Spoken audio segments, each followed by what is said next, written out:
आप सभी भाई बहनों का आध्यात्मिक ज्ञानात्मक चैनल की संध्या बेला ज्ञान कक्षा में एक बार फिर स्वागत है। आज की चर्चा का विषय है रजोगुण मात्र समय की बर्बादी। लेकिन आप सभी भाई बहनों को रजोगुण को हमने जो काले रंग से दर्शाया है, हो सकता है थोड़ा अचंभा हो रहा हो, और बर्बादी शब्द यानी कि समय की बर्बादी को हमने सफ़ेद रंग से दर्शाया है। तो ये रंग ही अपने आप में इनके गहरे अर्थ समझा रहे हैं, क्योंकि रजोगुण को हम देखिए रंगीन रंग से संसार के जितने भी विषय भोग हैं वो संसार की रंगीनियाँ समझे जाते हैं। ये एक प्रथम स्तर पर मनुष्य इनको भोगना चाहता है। इन विषय भोगों को प्राप्त करने के लिए मनुष्य पुरुषार्थ करता है। इसीलिए तो शास्त्रों में देखिए एक धर्म की मर्यादाएं बताई गई हैं, ताकि हम संसारी सुखों को प्राप्त करने के लिए अपने पुरुषार्थों में धर्म को प्रथम स्थान पर रखें। जब धर्म प्रथम स्थान पर रहेगा तो फिर ये जो अर्थ और काम है, ये दो पुरुषार्थ हैं। देखिए, अर्थ का अभिप्राय धन से है, और धन किस लिए चाहिए? कामनाओं की पूर्ति के लिए। कामना क्या है? ये 5 भोग विषय, गंध, रस, रूप, स्पर्श और शब्द। क्योंकि ये भोग विषय देखिए हम स्थूल शरीर के स्तर पर इनको भोगना चाहते हैं। देखिए, मन के स्तर पर भोगने के लिए तो कोई धन की भी आवश्यकता नहीं। अक्सर कभी कभी हम मानसिक रूप से कितने ही भोग करते हैं।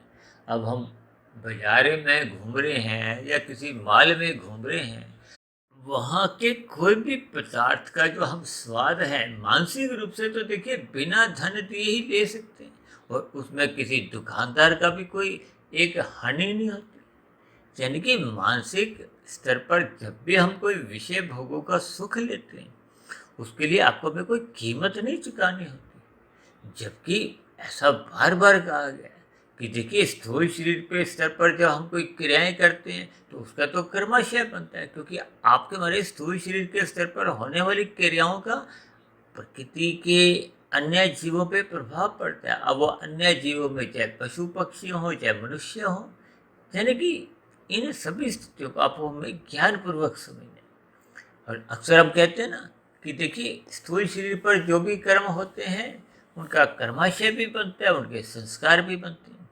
जबकि मानसिक स्तर पर चाहे वो किसी भी प्रकार का भोग हो, इसका कोई कर्माशय नहीं बनता, लेकिन संस्कार मानसिक कर्मों के भी बनते हैं। अब मानसिक कर्मों के जब संस्कार बनते हैं तो बने हुए संस्कारों से फिर मन बुद्धि के स्तर पर फुरने उठते हैं, विचार आते हैं, वृत्तियां जागती हैं।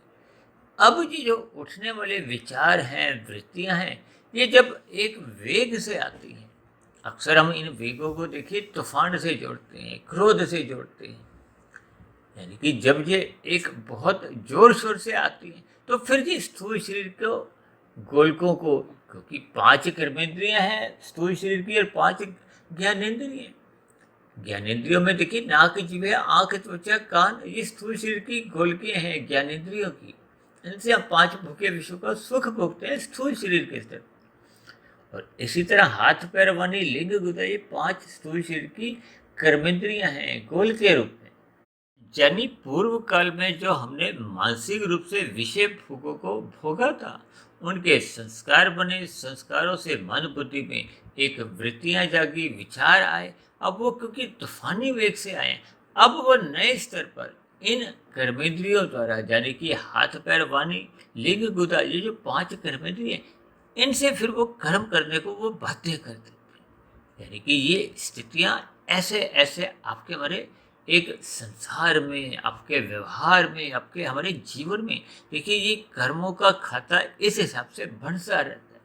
अक्सर मनुष्य इस ज्ञान विज्ञान को एक कर्मबद्ध तरीके से समझता नहीं है। इसलिए तो देखिए आज हमने बहुत ही एक साहसी कदम उठाते हुए रजोगुण को ही काले रंग से दर्शा दिया है, यानी कि इसको साथ में एक समय की बर्बादी से जोड़ दिया, और इसको हमने सफ़ेद रंग से दर्शाया। यानी कि आप और हम सभी भाई बहनों को इस रजोगुण का जो विषय भोग है या संसार है, संसार को भोगने के लिए थोड़ा हमें सावधान होना होगा, क्योंकि रजोगुण को काले रंग से दर्शाने का इशारा ही काफ़ी है कि आपके हमारे जीवन में ये अंतोगत्वा कोई आध्यात्मिक उन्नति के दरवाजे नहीं खोलता, ये समय की बर्बादी है। अक्सर मैं रजोगुण को देखिए शून्य की स्थिति से जोड़ता हूँ और सतोगुण को हम जमा की स्थिति से, उन्नति से जोड़ते हैं, और तमोगुण को हम एक ऋण से, घाटा से जोड़ते हैं। तभी तो हम अक्सर कभी कभी कुछ चिन्हों द्वारा रजोगुण को 0, तमोगुण को माइनस से और सतोगुण को प्लस से जोड़ देते हैं। ये देखिए एक संकेतात्मक एक चिन्ह है जिनसे आपको में कुछ ज्ञान लेना होता है। इसीलिए आज हमने देखिए रजोगुण को काले रंग से दर्शाया है और समय की बर्बादी को हमने देखिए सतोगुण से दर्शाया, क्योंकि समय की बर्बादी ये आपके हमारे जीवन का जो एक स्थितियाँ हैं वो तो देखिए हम हर क्षण आपका हमारा जीवन छोटा होता जा रहा है। भले ही लोग जन्मदिन मनाते समय ये सोचते हैं कि हम बड़े हो रहे हैं, लेकिन बची हुई जिंदगी, क्योंकि हम प्रारब्ध में देखिए जाति आयु भोग लेके आते हैं। जाति का अभिप्राय जन्म से है और भोग का अभिप्राय अनुकूल प्रतिकूल परिस्थितियों से है, सुख दुख से है, और आयु का अभिप्राय सांसों से है। जब जब मनुष्य राजसी भोजन अधिक ग्रहण करता है, राजसी स्थितियों में अपना जीवन बिताता है, तो उसकी आयु थोड़ी घट जाती है। जब हम सात्विक दिनचर्या एक मर्यादा में रखते हैं, सात्विक भोजन लेते हैं, तो फिर आपकी हमारी आयु एक नियमित बीतती है। और जब हम देखिए तामसी पदार्थों का अधिक सेवन करते हैं, मादक पदार्थों का भी सेवन करते हैं, और फिर हम अचेत होते जाते हैं। आपके हमारे जीवन की जो एक स्थितियां हैं, जीवन सांसें तेजी चलती है, तो फिर आपकी हमारी जो एक आयु है वो राशि के भी तुलनात्मक रूप से तामसी मनुष्य की जो आयु है वो और कमजोर हो जाती है।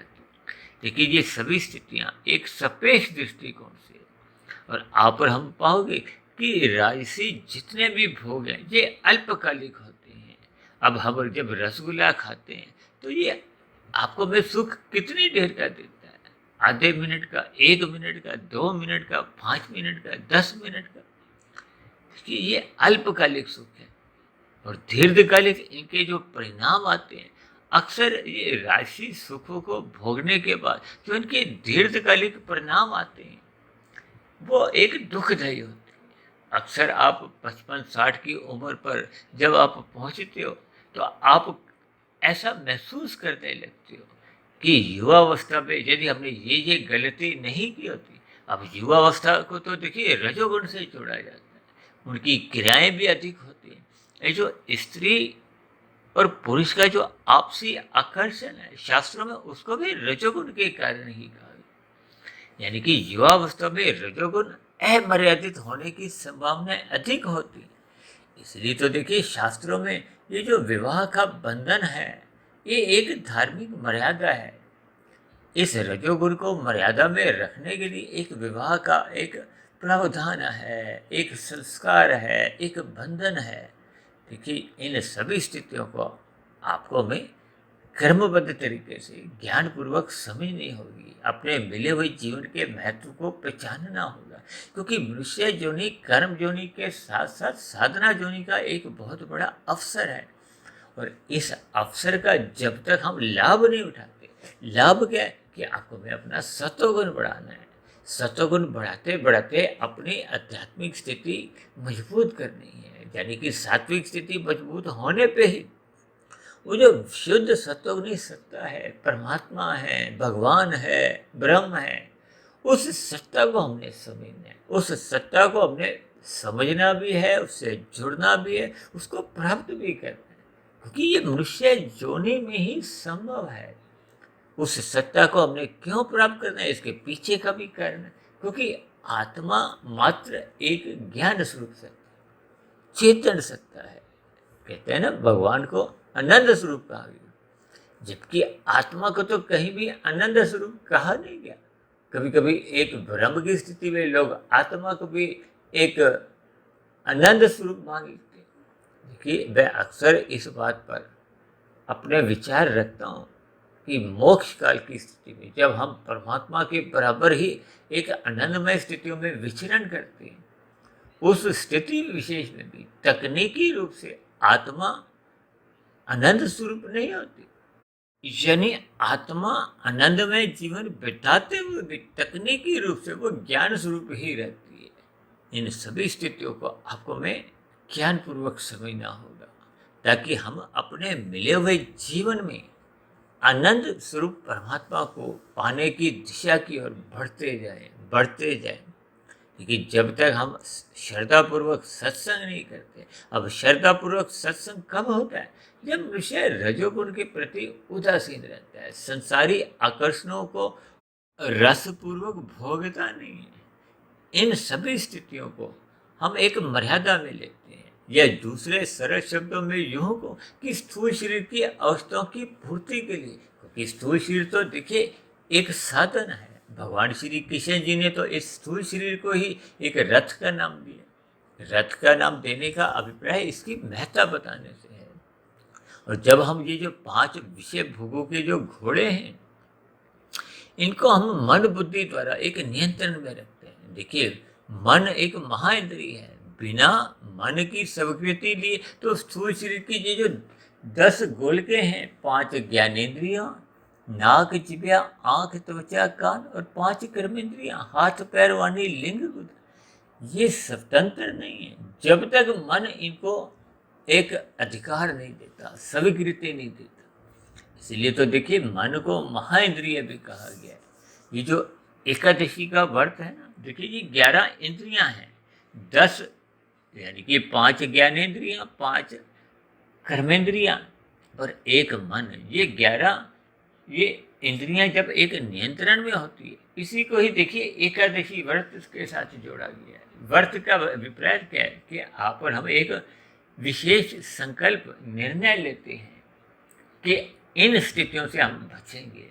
क्योंकि ये विषय भोग है, ये समय की बर्बादी। इसलिए तो आज हमने लिखा है कि आपका हमारा जीवन तो देखिए हर क्षण घटता जा रहा है। जैसे परीक्षा में आपका हमारा देखिए 3 घंटे की परीक्षा है, उस 3 घंटे को आप चाहे बचपन अवस्था, युवा अवस्था, वृद्ध अवस्था से भी जोड़ सकते हो। अब जैसे जैसे समय बीतता जाता है, अब अंतिम जब आधा घंटा बचता है, तो मनुष्य देखिए कितना भागदौड़ अधिक करता है। भागदौड़ का अभिप्राय वो अपने मिले हुए समय में एक सुधार में अपना मन लगाता है। सुधार का अभिप्राय क्या है कि उसने परीक्षा में जो प्रश्न पत्रों के उत्तर देते समय कहीं कोई गलती तो नहीं हुई, वो उसका निरीक्षण करता है। ठीक इसी तरह वृद्धावस्था में आपको मैं अपने बीते हुए जीवन की गलतियों पर सुधार करना चाहिए। अपने मिले हुए जीवन के महत्व को समझते हुए आपको मैं श्रद्धापूर्वक सत्संग करना होगा, आध्यात्मिक यात्रा आरंभ करनी होगी। क्योंकि जीवन का अंत होने जा रहा है। मनुष्य योनि में भी यदि हमने केवल 5 विषय भोगों को भोगने में ही अपना समय बिता दी, तो ये तो मात्र एक समय की बर्बादी है। और जब मनुष्य इन्हीं 5 विषय भोगों की प्राप्ति के लिए तमोगुण में गिर जाता है, निंदनीय काम कर जाता है, यानी कि तामसी कर्म कर जाता है, जो कि आपका मेरा पाप कर्मों का कर्माशय बढ़ाते हैं, तो ये तो एक बहुत ही बड़ी समय की बर्बादी के साथ साथ आपका मेरा कर्माशय भी बिगड़ता है। आपके मेरे बुरे संस्कार भी बनते हैं, जो फिर मनुष्य को मरने के बाद अधोगति की स्थितियों में जाने को, यानी कि नीचे की योनियों में जन्म लेने को बाध्य कर देते हैं।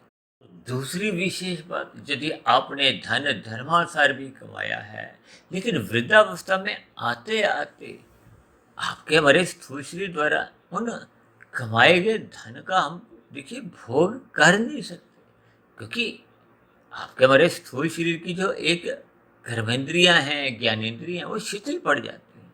वो उन विषय भोगों को भोगने में समर्थ ही नहीं रहते। ऐसे कितने ही धनी मनुष्य आपने अक्सर देखा होगा कि वृद्धावस्था में वो अपने अस्पताल में देखिए उनकी कितनी ही नलियाँ लगी हुई हैं, कुछ खाने की, कोई मल मूत्र त्यागने की।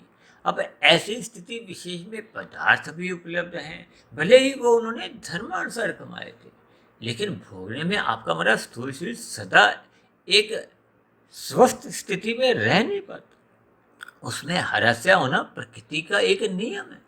और मेरा तो व्यक्तिगत ऐसा मानना है कि वृद्धावस्था में देखिए मानसिक पूजा कहो परमात्मा का ध्यान भी तभी लग पाता है जब हमने स्थूल शरीर के स्तर पर परमात्मा से जुड़ने की जो एक कर्म कांड है उनको ज्ञान पूर्वक किया हो, शास्त्रों का अध्ययन कर चुके हों, यानी कि श्रद्धा पूर्वक किए गए सत्संग का ही फिर मानसिक स्तर पर एक चिंतन हो सकता है।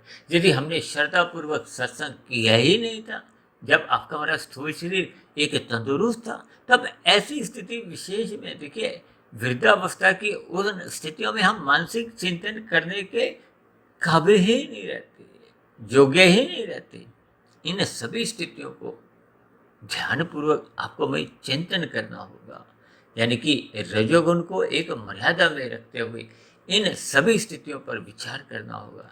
इसी विचार करने की दिशा में ही आज हमने देखिए रजोगुण को रंगीन रंग से ना दिखाते हुए एक काले रंग से दर्शा दिया है, यानी कि ज्ञान का जो एक दीपक है वो आपको में समय की बर्बादी का जो एक ज्ञान है वो पहले ही एक आपको संकेत दे रहा है कि ये रजोगुण अंतोगत व मनुष्य को तमोगुण की गलियों में, तमोगुण की गहरी खाइयों में गिराने की एक संभावना अधिक बनाता है। इसलिए रजोगुण के प्रति आपको हमें उदासीन रहना होगा। शास्त्रों में तो बार बार कहा गया कि सत्वगुण की प्रशंसा करो, रजोगुण के प्रति उदासीन रहो और तमोगुण की निंदा करो। देखिए ये तीन शब्द ही अपने आप में शास्त्रों का पूरा ज्ञान दे देते हैं। और हमने तो, मुझे याद आ रहा है, तकरीबन 2 ढाई 3 महीने पहले हमने इस पर एक ब्रह्म मुहूर्त ज्ञान उपदेश कक्षा में इस पर वीडियो भी बनाई थी।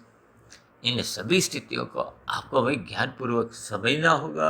मिले हुए जीवन में अपनी सात्विक स्थिति मजबूत बनाने के लिए रात को जल्दी सोना होगा, यानी कि रात को जो मौनात्मक स्थितियां होती हैं, जब मनुष्य के एक हानि की स्थितियां बनने की संभावना होती है, मनुष्य को उन स्थितियों से एक सदुपयोग करते हुए नींद का संग करना चाहिए, ताकि हम ब्रह्म मुहूर्त में जल्दी से उठ जाएं, ताकि हम अधिक से अधिक लाभ कमाएं। देखिए सत्वगुण का संग करना एक लाभ की स्थिति है।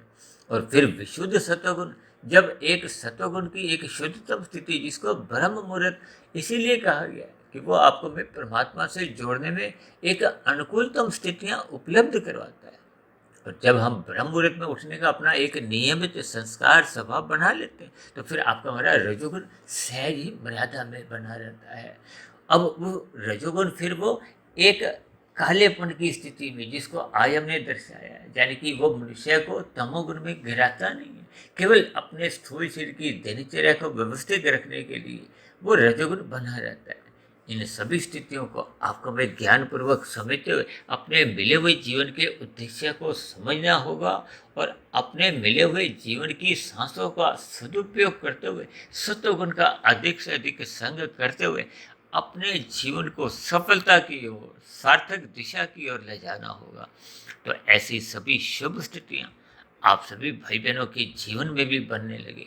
इन्हीं शुभकामनाओं के साथ चर्चा विशेष को यहीं विश्राम देते हैं। कल सुबह फिर मिलते हैं ब्रह्म मुहूर्त ज्ञान उपदेश कक्षा में।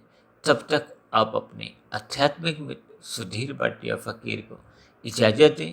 आप सभी भाई बहनों को बहुत बहुत शुभ रात्रि और सुबह ब्रह्म मुहूर्त में उठने के लिए मेरी ओर से आप सभी भाई बहनों को बहुत बहुत शुभकामनाएं। चर्चा संबंधित आपके मन में कोई प्रश्न उठ रहा हो, कोई मेरी कही गई बातों पर आपको कोई आपत्ति हो, तो नीचे दिए गए कमेंट्स बॉक्स पर आपके प्रश्नों का, सुझावों का और सभी शिकायतों का सदा ही स्वागत है। चर्चा विशेष को ध्यानपूर्वक सुनने के लिए आप सभी भाई बहनों का बहुत बहुत धन्यवाद।